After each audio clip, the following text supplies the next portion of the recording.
자, 지난 시간에서 계속 진행을 합니다. 279페이지. 일단 기한 파트에서 우리가 제일 어려운 논점 하나 통과했다, 그죠? 족거리냐, 기한이냐의 구별이 애매한 경우는 당사자 의사에 따라서 당사자 의사가 뭐요? 약정한 사실이 발생하든 발생치 않든 그 사실이 뭐요? 결정이 되면 그 가부 여부가 결정되면 그때 반드시 이행을 하겠다. 이와 같은 의미의 약속이라면 이건 조건이 아닌 기한이다, 그죠? 기한 중에 불확정 기한이다. 그 부분을 몇 번 반복 부탁드릴게요. 일단 제일 어려운 논점 중에 하나입니다. 그 다음 제일 밑에 2번 기한에 친하지 않는 법률행위. 기한에 친하지 않는 법률행위는 뭐예요? 조건에 친하지 않는 법률행위 범위하고 대체로 일치합니다. 따라서 혼인 등 가족법상에는 조건뿐만 아니라 기한도 붙일 수가 없다. 다만 음수표에서는 뭐예요? 조건은 못 붙이지만 기한은 붙일 수가 있었다, 그죠? 자, 그런데 기한 자체에서 특이한 의미가 있는 것은 셋째 줄 마지막부터입니다. 자, 우리가 알고 있는 취소, 상계, 해제 등은 취소권자들이 취소하면 그때부터입니까? 소급이요? 소급이죠. 근데 이와 같은 소급표가 있는 행위에는 시기를 붙여봐야 의미가 있다 없다? 없죠. 시기는 뭐예요? 그때부터 효력이 발생하는 거죠. 따라서 이와 같은 행위는 소급표가 있기 때문에 시기는 붙일 수가 없습니다. 시기는 붙일 수가 없다. 자, 넘깁니다. 넘기면 152조 체크할게요. 152조. 자, 본문 1번으로 먼저 갑니다. 앞에서 학교 가면 차를 사주기로 그죠. 이 같은 불확실한 조건부 법률행위도 보호를 했다, 그죠. 사전 침해 금지, 그 다음에 적극적 처분 규정 등으로서 보호를 했다. 근데 생일이 되면 차를 사주겠다, 그죠. 즉, 기한부 법률행위가 더 확실하죠. 따라서 기한부 법률행위에도 조건부 법률행위 사전 침해 금지 규정인 148조와 적극적 처분 규정인 149조가 그대로 준용이 됩니다. 근데 중량수 쌍가리 2번이요. 기한 도래 후의 효력. 자, 앞에서 조건부 행위는 정지 조건부라면 뭐요? 조건이 성취되면 그때부터 효력이 발생하고 해제 조건이라면 조건이 성취되면 그때부터 효력이 소멸한다, 그죠? 즉 비소급표가 원칙이지만 법에서 뭐요? 당사자 합의로 속해할 수가 있었다, 그죠? 근데 기한부 행위 152조이랑 시기 있는 법률에는 기한이 도래한 때부터 효력이 생긴다, 그죠? 효력이 발생하고 이양 종기 있는 법률에는 기한이 도래한 때부터 효력이 일른다, 그죠? 효력이 소멸한다. 이와 같이 본문 절대로 소급표가 없다. 둘째 줄 마지막부터 시작할게요. 절대로 소급표가 없다. 즉 당사자 합의가 따르다 뭐요? 그 합의 자체가 무효이다. 조건부 행위하고 반드시 구분하셔야 돼요. 예. 자, 그 다음에 기한의 이구로 갑니다. 기한 자체에서 독자적인 의미가 있는 것은 요거밖에 없어요. 기한의 이익.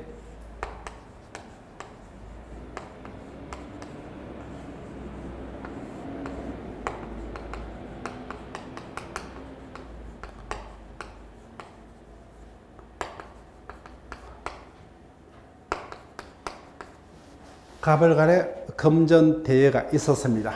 빌린 돈은 뭐요? 언제까지?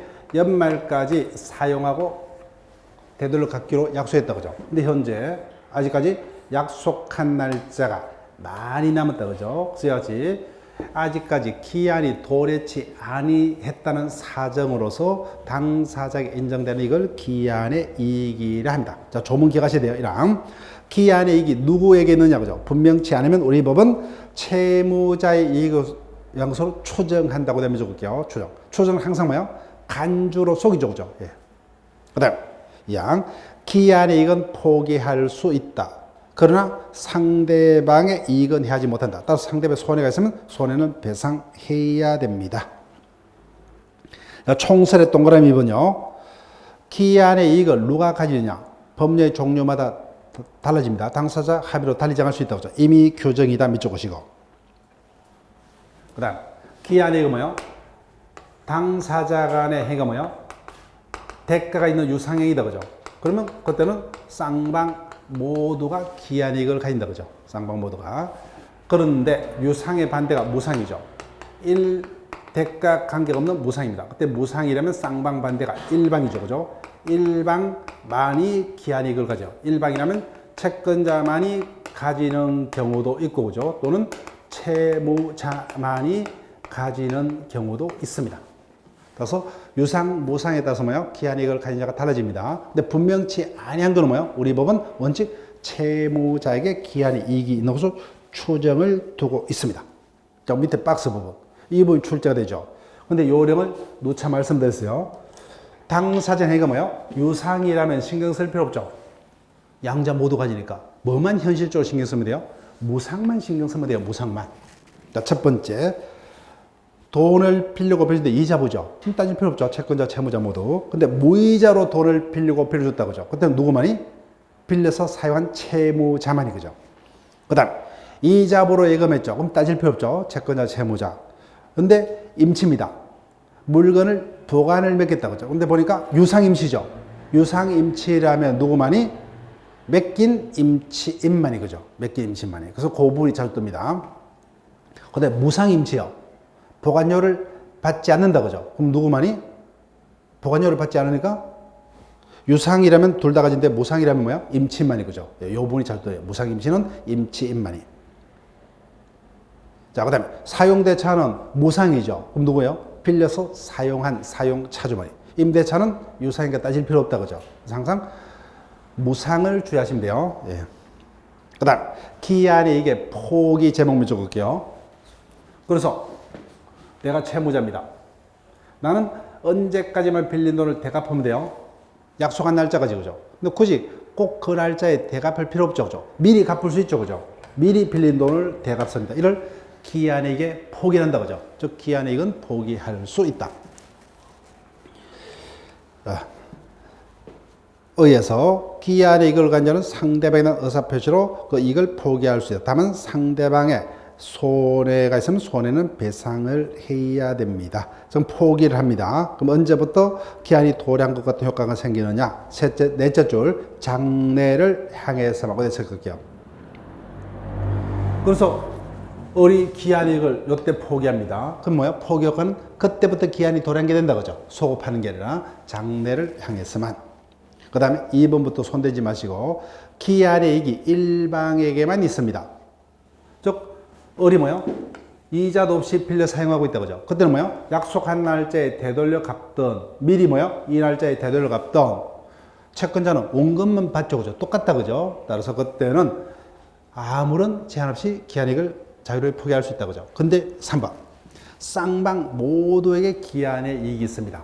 그때 요 날짜에 되돌려 갚을 수 있다 그죠. 근데 되돌려 갚을 때 채무자는 뭐요? 현실적으로 사용한 날짜까지 이자만 쳐서 미리 되돌려 갚을 수가 있느냐 그죠. 아니면 원래 약속한 날짜까지 뭐예요? 이자를 계산해서 요 날짜에 되돌려 갚을 수가 있느냐. 내가 은행에서 돈을 빌리다면 안다 그죠. 몇 번이요? 2번이다 그죠. 2번 약속한 날짜까지 이자를 계산해서 미리 되갚을 수 있다 그죠. 그 상대방의 손해는 배상해야 된다는 겁니다. 자, 그 다음에 기한이익의 상실이요. 그래서 왜 갑이 자신의 1,000만 원을 연말까지 뭐요? 을에게 빌려 사용했느냐? 채무자가 약속을 성실하게 지킬 것이라 믿음이 있기 때문에 그죠.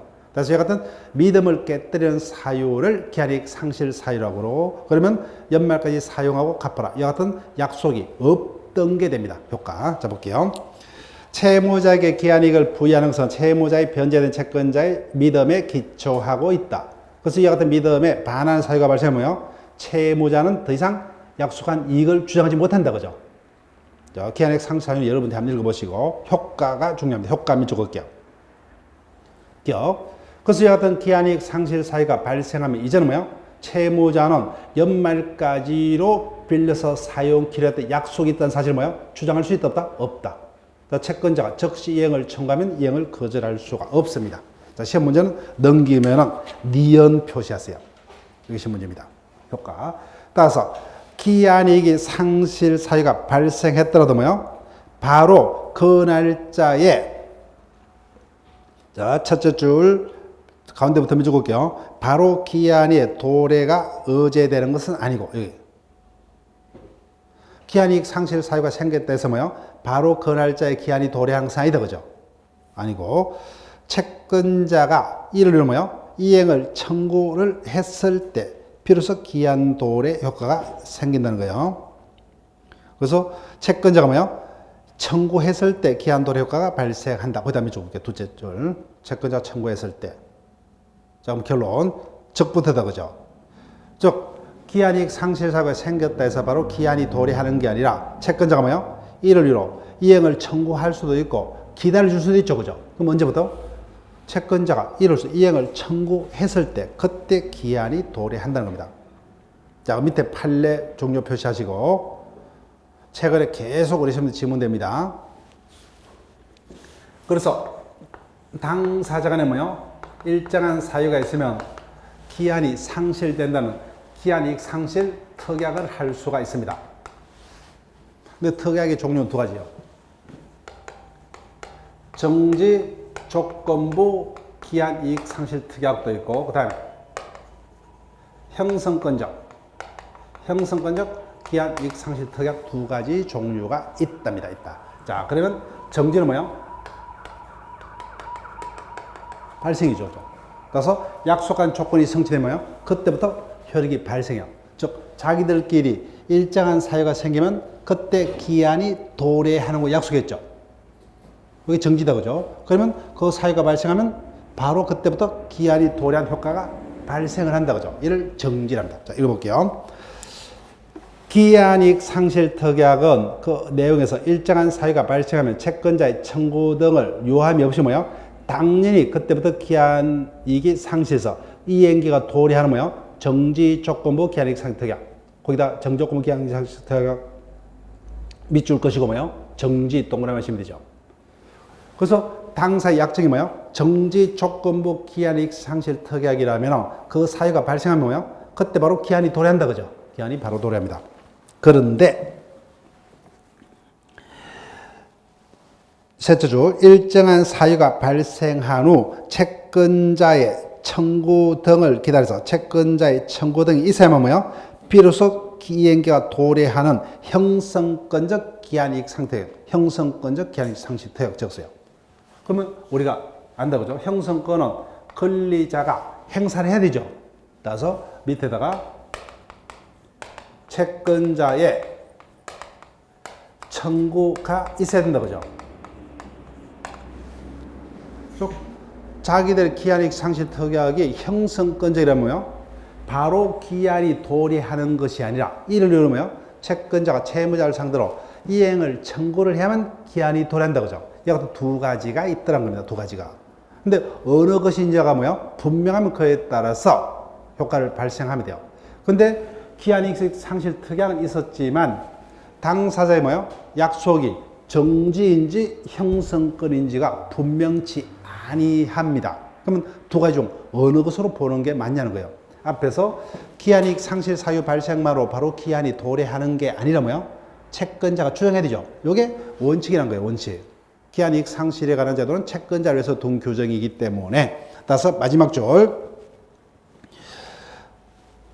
볼게요. 기한이익 상실 특약이 정지 조건부 뭐요? 상실 특약으로 볼 만한 특별한 사정이 없다면 원칙적으로 먼저 볼게요. 형성권적 기한이익 상실 특약으로 추정한답니다. 네. 두 가지 중 그게 원칙이란 거예요. 원칙. 즉 채권자에게 선택권을 맡기는 거. 자, 단골 질문이요. 당사자의 기한이익 상실 특약이 있을 때 양자 중 어느 것인지가 뭐요? 분명치 아니한 경우는 어느 것으로 추정한다고요? 형성권적 기한이익 상실 특약으로 추정을 한다는 겁니다. 자, 밑에 문제는 해설할 필요도 없다, 그죠? 자, 그러면 넘깁니다. 어디로 오시느냐면 소멸시로 옵니다. 기간은 우리가 이미 기본인을 봤기 때문에 볼 필요 없어요. 이 부분은 그냥 문제풀이에서 그냥 같이 검토를 하면 됩니다.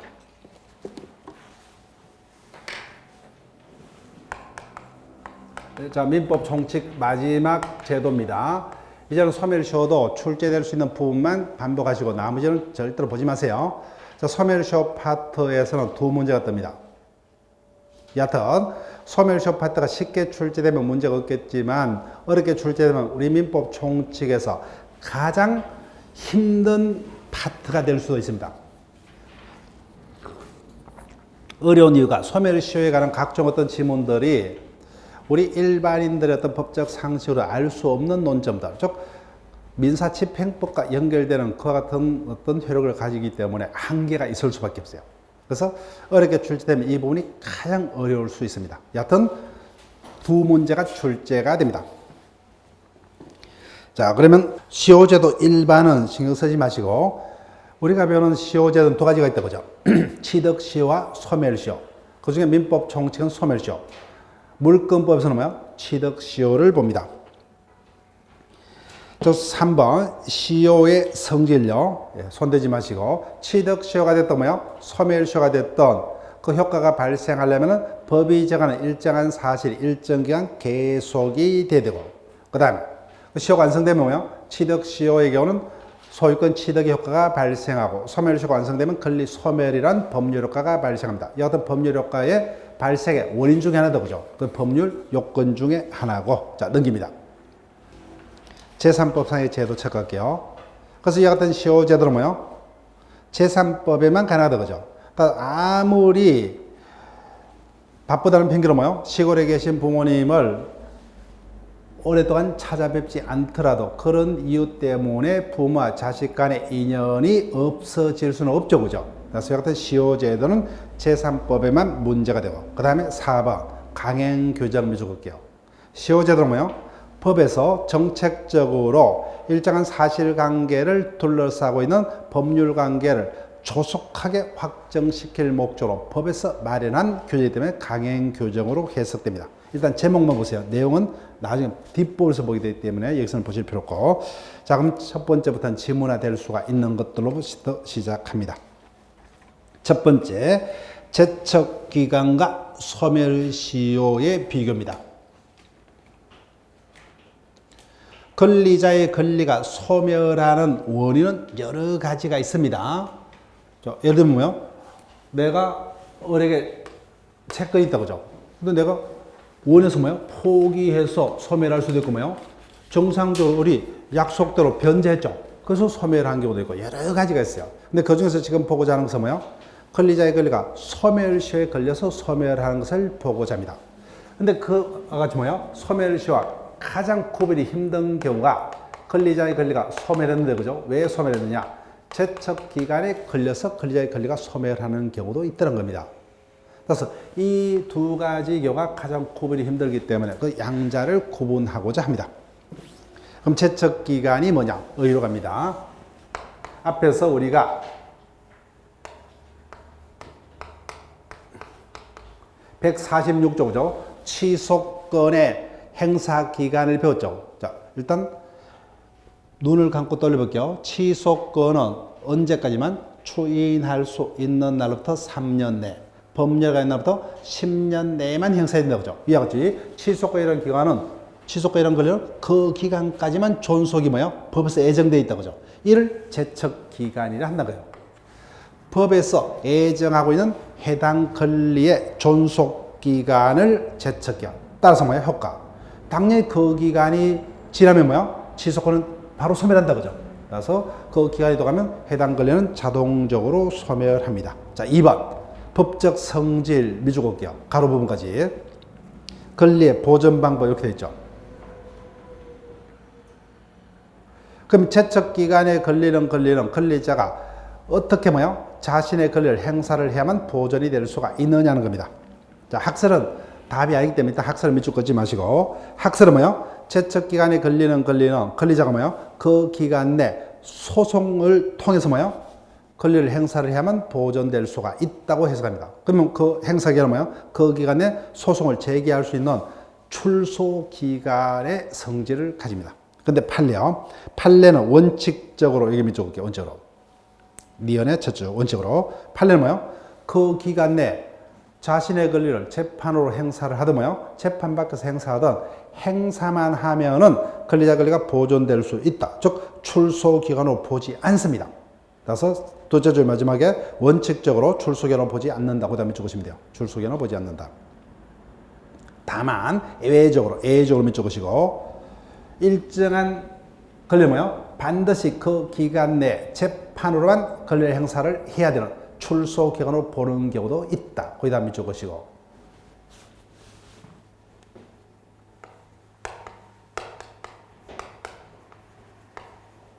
원칙 출소 기간으로 보지 않는다 그죠? 출소 기간으로 보지 않습니다. 따라서 그 기간 내 재판을 통해서 행사하든 재판 밖에서 행사하든 행사만 하면 돼요. 그런데 예외적으로 출소 기간으로 보는 경우가 있습니다. 대표 예가 점유 보호 청구권 요거 적으시면 돼요. 우리 시험 봅니다. 가서 요거밖에 없다 이거 보시면 돼요. 점유 보호 청구권. 점유 보호 청구권은 뭐예요? 점유권에 대한 물권적 청구권을 말한다 그죠? 점유권에 대한 물권 청구권. 쪽 204조부터 206조까지요. 쪽 점유자의 점유가 뭐야? 침탈되었다면 점유자는 침탈된 날부터 뭐야? 1년 내까지만 반환을 청구할 거고 점유가 방해되면 뭐야? 1년 내만 방해 제거를 청구할 수 있다 그죠? 이게 출소 기간으로 해석합니다. 그때 다시 물권법에서 해석을 할 거예요. 자, 그러면 현실적으로는 주로 박스 파트에서 출제가 될 거예요.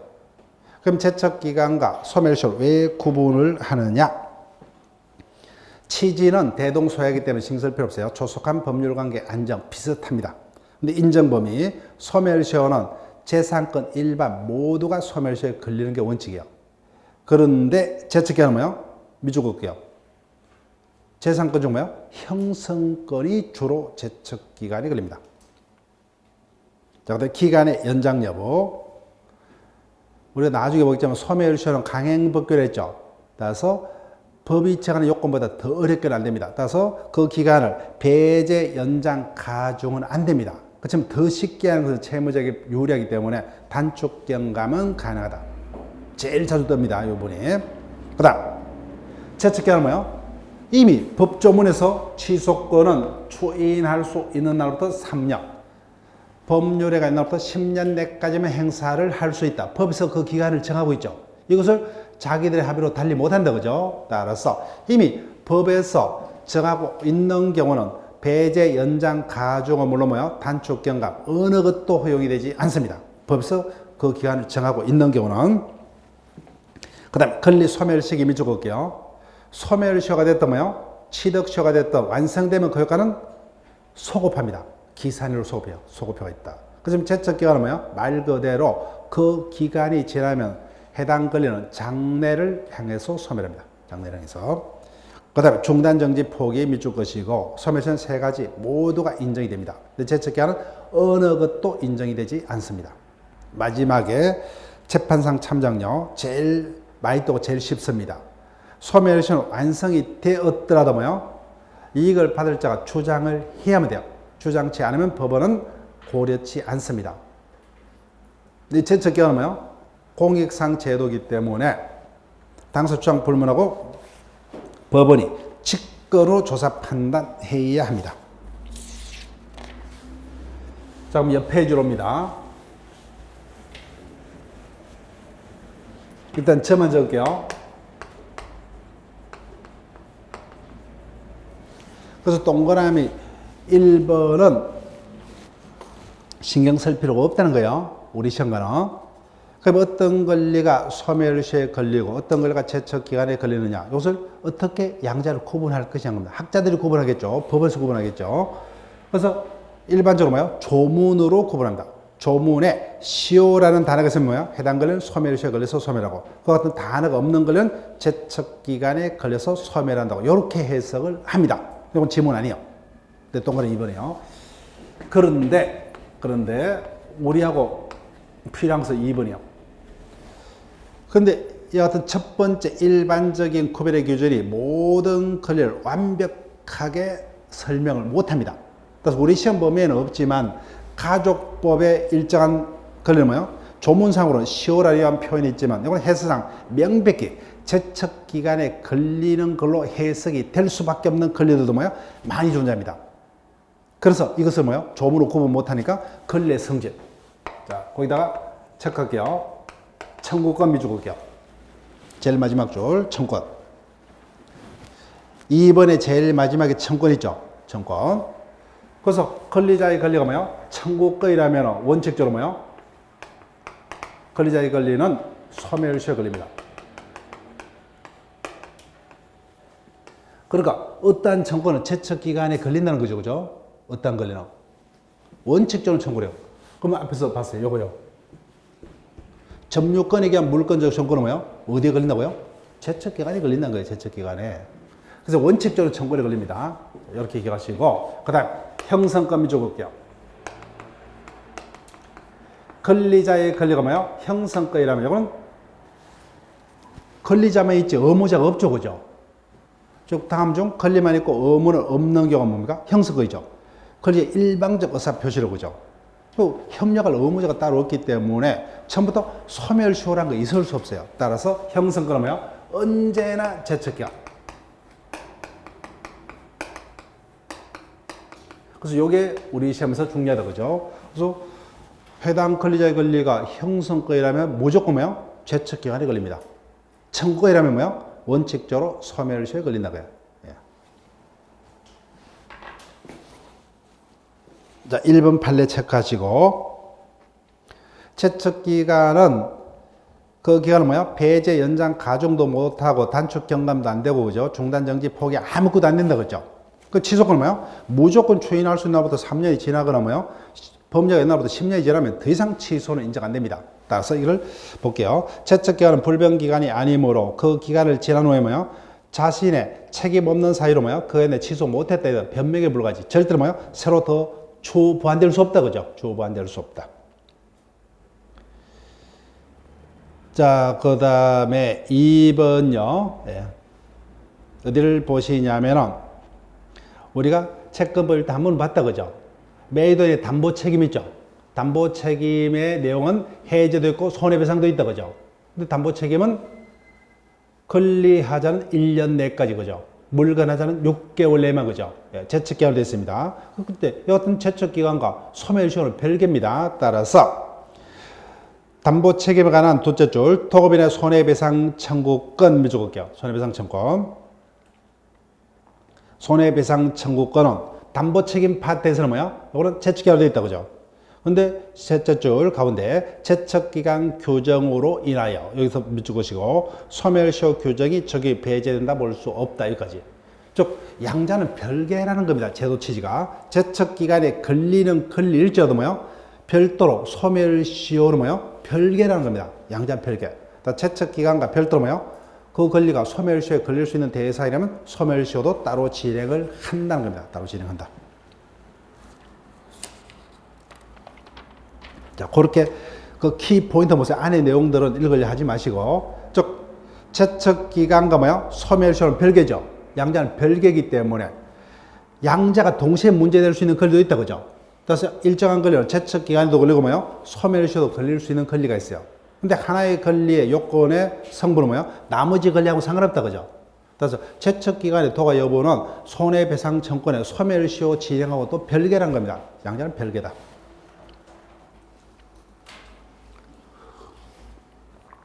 자, 그러면 문제 볼게요. 소멸시효와 제척기간에 관한 설명으로 옳은 것은 17회차 기출이죠, 그죠? 그래서 제척기간 구별은 매년 뜨는 거 아니에요. 그렇지만 한 5년 정도에 걸쳐서 4, 5년 정도에 걸쳐서 출제되기 때문에 이 부분도 이번 회차에서는 어느 정도 신경 쓰셔야 돼요. 첫 번째, 채권 양도 통지만으로 제척기간 준수에 필요한 권리의 행사로 볼 수 없답니다. 없다. 자, 보세요. 지금 권리자가 어떤 권리를 가지고 있어요? 채권을 가지고 있죠.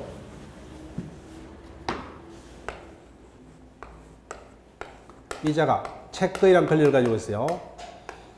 그러면은 이자가 가지는 것은 채권이기 때문에 이자에게 권리 행사가 되려면요, 채권을 행사해야 되겠죠. 채권을 행사해야 됩니다.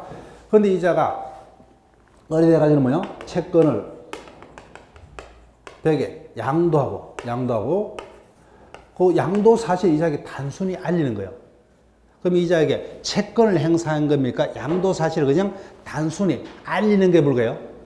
후자죠, 그죠? 권리 행사가 아니란 거예요. 따라서 채권을 양도하고 뭐요? 그 사실을 단순히 통지하는 건 그 사실을 알리는 게 불과하지. 권리 행사로 볼 수가 없다, 그죠? 권리 행사는 볼 수가 없다. 그 다음 2번 점유물 반환 청구권 밑줄 볼게요. 원칙적으로 제척기간에 걸리는 출소기간이 아니라 그랬죠. 근데 A적으로 뭐요? 제척기간에 걸리죠. 일정한 걸리는 그 기간에 소송을 통해서만 그죠? 예. 행사할 수 있는 출소기간으로 보는 게 있다 그랬죠. 그게 뭡니까? 요거예요. 점유권에 의한 물권 청구. 따라서 점유권에 의한 반환 청구는 뭐예요? 침탈당하고부터 1년 내까지만 어떻게 해요? 재판을 통해서만. 그래서 이 지문은 여기서 뜰 수도 있고 물권법에서 뜰 수도 있어요. 예. 여기다가 빨간 줄 해버릴게요. 점유물 반환을 청구는 뭐예요? 그 제척기간은 출소기간에 해당한다. 이렇게 됩니다. 출소기간. 자, 그 다음 3번. 소멸시효 기간은 법률에 그 여건을 더 어렵게 보죠. 배제 연장도 안 된다 그죠? 가중도 안 됩니다. 다만 더 쉽게 단축 경감은 되죠. 근데 제척기간 아무것도 안 되죠. 그죠? 예, 틀렸습니다. 그 다음 4번. 이것도 어려워요. 어디가 틀리냐? 간주 밑줄이에요. 간주. 마지막 줄 간주. 간주는 누구만이 간주할 수 있어요? 법에서만 그죠? 법만이 간주 기준을 둡니다. 법만이. 따라서 소멸시효 완성이 됐다면 채무자는 빌린 돈을 갚을 필요가 없죠. 근데 이제가 뭐예요? 내가 빌린 게 있다. 이거는 갚겠다는 의미로 해석할 수 있죠. 이런 어떤 표현을 씁니까? 간주라는 표현을 씁니까? 추정이라는 표현을 써요. 추정이죠. 추정. 추정입니다. 그렇게 해석된다 그런 의미요. 따라서 소멸시효 완성 후에 채무를 승인했다면 갚겠다는 의미로 해석이 된다 그죠? 즉 시효 이익의 포기로 추정이 된다는 거예요. 자, 그래서 하나하나 지문, 쉬운 지문 하나도 없었어요. 자, 그런데 뭐요? 1번부터 고민을 할 필요가 있느냐는 겁니다. 하나도 모르겠다 그죠? 근데 5번 공유물 분할 청구권. 청구권이니까 형성권이요? 형성권. 형성권은 소멸시효 걸린다 걸리지 않는다? 걸리지 않는다 그죠? 어디에 걸립니까? 제척기간. 따라서 공유물 분할 청구는 소멸시효 걸리지 않는다 그죠? 그럼 정답은 5번이죠. 그래서 객관식은 뭐예요? 하나만 알면 돼요. 심한 경우에는. 그래서 이 지문은 뭐예요? 앞으로 똑같아요. 내가 객관식 문제를 풀 때는 대범해야 됩니다. 그래서 1번 지문 모르겠다 그죠? 그럼 빨리 고민할 필요가 없어요. 어차피 고민해봐야 알 수 없기 때문에. 그 다음 지문으로 갑니다. 또 모르겠다 그죠? 계속 내려가요. 그래서 5번 지문까지 모르겠다 그죠? 그러면 그 문제는 포기하고 다음 지문으로 가야 돼요. 근데 웬만하면 뭐야? 5개의 지문 중 내가 평소에 많이 봤던 지문이 있을 거예요.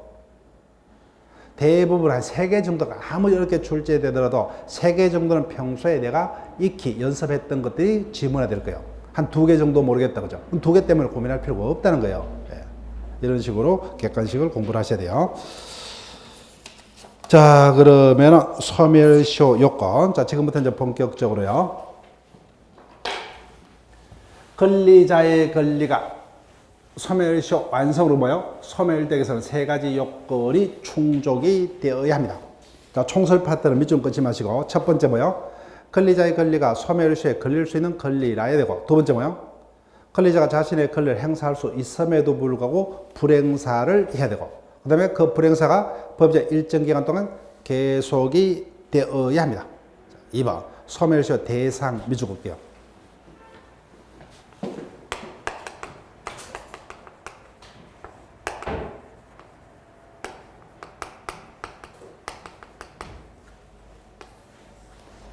첫 번째, 크게 권리는 뭐예요?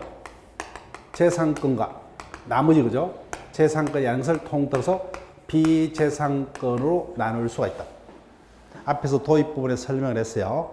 소멸시효에 걸릴 수 있는 것은 뭐예요? 재산권에 한다 그러죠? 그러니까 처음부터 비재산권, 소멸시효 안 걸립니다. 다시 한번 이 부분은 요령을 말씀드리는데 소멸시효에 걸리는 것만 외울게요. 나머지는 뭐예요? 필요 없어요. 체크하지 마시고 나머지는 외웠던 것만 딱 확인하시고 뭐요? 소멸시효 걸리지 않는 것으로 이렇게 했던 것은 그냥 다 안 걸린다로 포섭하시면 돼요. 걸리는 것들만 기억하시고 비재산권 우리가 아는 거 뭐예요? 어떤 게 있어요?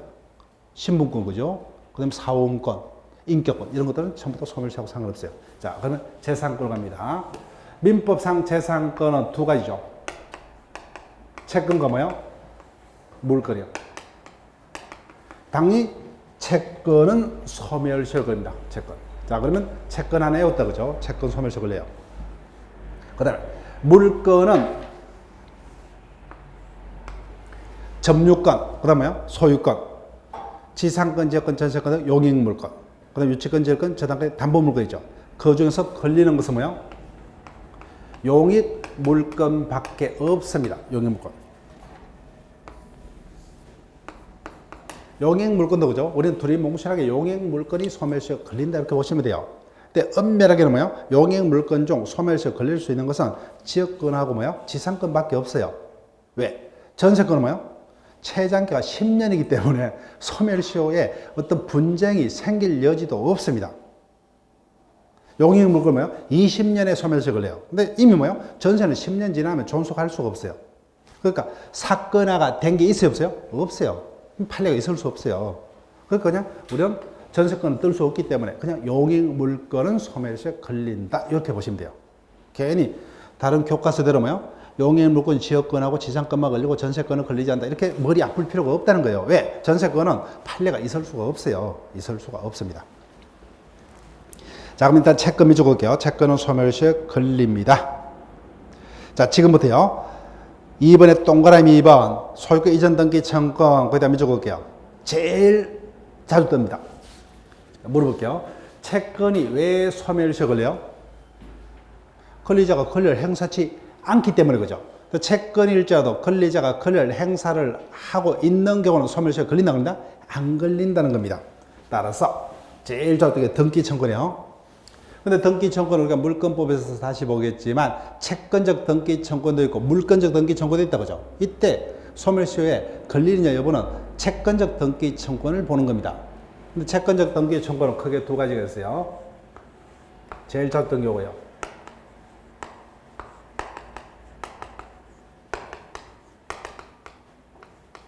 가별 간에 토지 매매가 있었다 그죠. 매수인은 언제 소유권 취득합니까? 등기해야 되죠. 근데 아직까지 등기 못했죠. 그럼 매수인은 뭐예요? 매도일에 대해서 이전 등기를 청구할 수 있는 뭐예요? 채권자에 불과하다 그죠. 그래서 매수인이 가지는 이전 등기는 채권이에요. 그러니까 당연히 뭐예요? 소멸시효에 걸린다 그죠. 예, 걸립니다. 채권이기 때문에. 근데 두 가지 경우는 안 걸린다는 겁니다. 자, 이게 이제 시험 문제죠. 첫 번째. 매수인이 인도받아서 점유 사용합니다. 그러면 권리 행사입니까? 불행사요? 권리 행사죠. 여기 체크하시면 돼요. 따라서 B번 매수인이 인도받아서 사용 수익하고 있다. 거기다. 그럼 소멸시효 안 걸려요. 그 다음에 두 번째. 매수인이 뭐예요? 요 상태에서 다시 이자에게 미등기 전매합니다. 이를 우리가 일상적인 용어로서 미등기 전매를 한다 그죠. 근데 아직까지 자기 앞으로 뭐야? 이전 등기치도 않고 되팔았죠 그죠. 그래서 자기가 가지고 있는 것을 점유를 승계를 해줍니다. 그럼 상적으로 보세요. 가만히 받아서 뭐야? 사용 수익하고 있는 것도 권리행사죠. 근데 되파는 게 가만히 사용 수익하는 것보다 더 강력한 권리 주장 맞죠 그죠? 맞죠 그죠? 따라서 두 번째 인도받아서 뭐요? 점유 사용하다가 타일에게 뭐요? 자, 쭉 볼게요. 또한 매수인이 이를 사용 수익하다가 거기다부터 밑줄 볼게요. 사용 수익하다가 다른 사람의 부동산을 처벌하고 그 점유를 승계해 준 경우 여기까지. 단순히 점유 사용하고 있는 것도 행사인데 그죠? 그거보다 더욱더 강력하게 대처분하고 점유를 승계해 준 경우도 권리 행사죠. 그죠? 더 강력한. 따라서 이 두 가지 경우는 매수인의 등기 청구는 소멸시효 걸리지 않는다는 겁니다. 예. 소멸시효 대상 권리 파트는 가장 많이 등장했습니다. 이 파트가. 예. 중요 표시하시고. 여기서 뜰 수도 있고 뭐요? 물권법에서 요 부분이 답이 될 수도 있어요. 자, 그 다음. 두 번째입니다.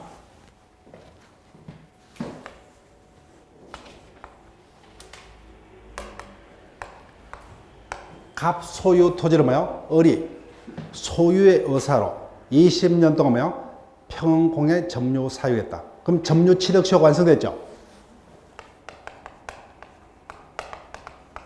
점유 취득 시효가 완성이 됐습니다. 근데 그 완성마로는 소유권을 취득 못한다 그죠? 등기까지 해야 돼요. 근데 아직까지 등기 안 했죠? 소유권 취득 못했어요. 그러면 시효취득이 완성되면 이를 이유로 뭐요? 시효취득 완성자는 그 당시에 소유자를 상대로 뭐요?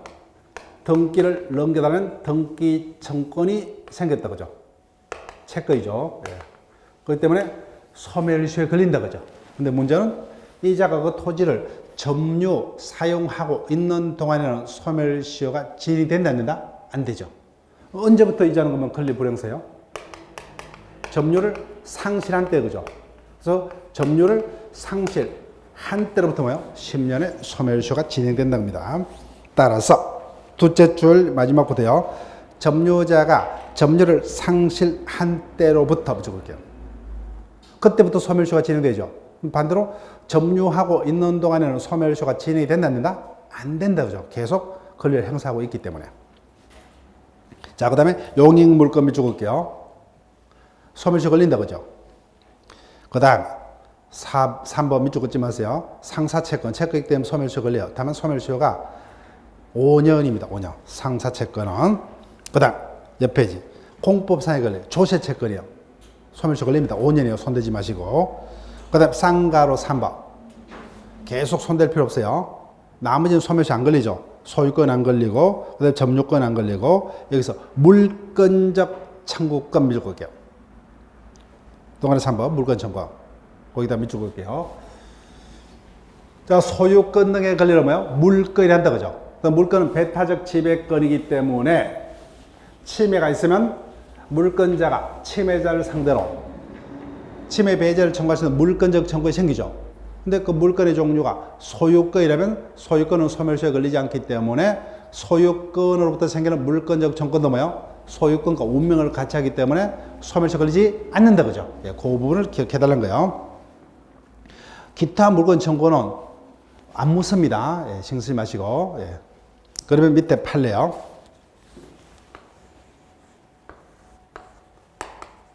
가벌간에 토지 매매가 있었습니다. 적법하게 매수인에게 소유권 자체가 넘어갔어요. 넘어갔습니다. 그런데 사후에 뭐요?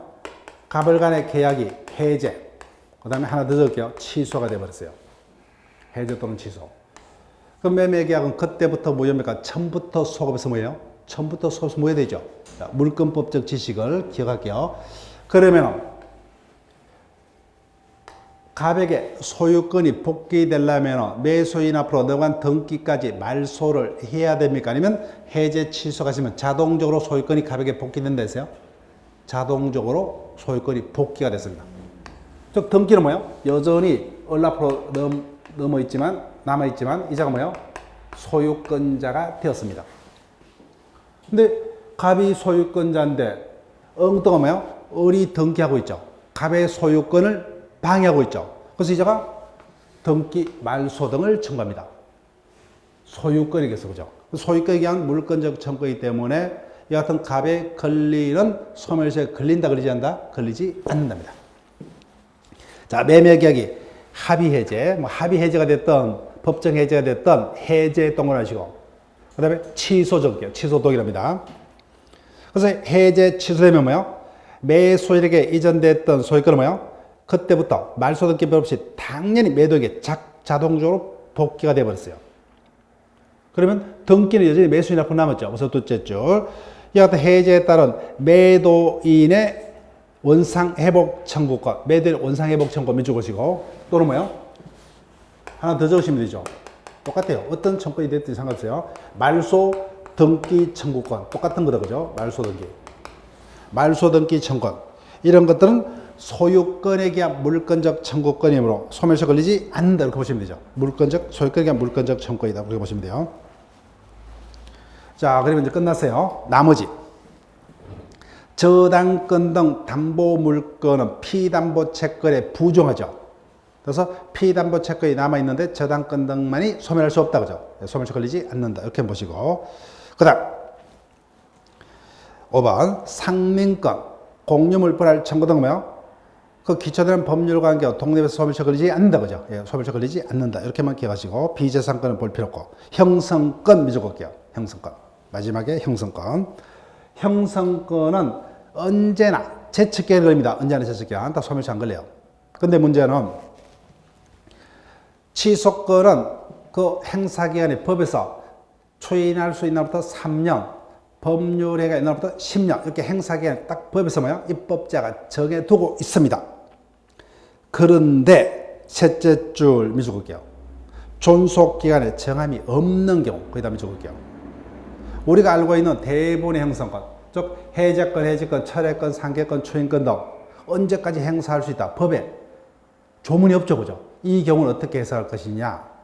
원칙적으로 뭐요? 자기들이 10년보다 더 짧은 약정기에서 그 약정기간이 제척기간이 되겠지만 그 약정이 없으면 뭐요? 미적을게요. 원칙적으로 뭐요? 10년으로 봅니다. 10년.